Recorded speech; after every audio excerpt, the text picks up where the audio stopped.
सुन लो दीदी, सुन लो भैया, सुन लो लइका सियान।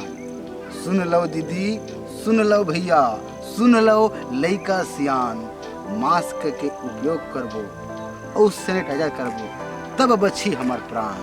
जम्बो संगवारी मल्ला राम राम। संगवारी हो, राम। जिन ढंग ले आप मन पहली बढ़िया लॉकडाउन के पालन करत रहो, अपन हाथ ला बार बार साबुन से धोवत रहो, सैनिटाइजर करत रहो और मास्क लगात रहो, वही ढंग ले आप मन ला अभी घलो लगाना है।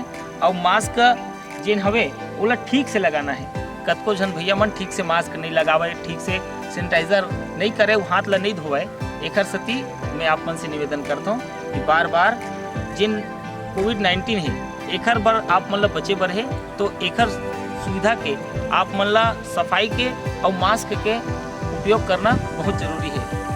अब ओकर बाद एक बात और, हमला एक आदमी से दूसरा आदमी 2 गज दूरी बना के रखना है, एकदम करीब में नहीं रहना है। तो आप सबसे निवेदन है कि आप मन जो हमर सरकार के जो नियम हवे ओकर पालन ला करो और अपन जो जिंदगी हवे ओला बचावा। जय जय श्री राम। जय श्री राम।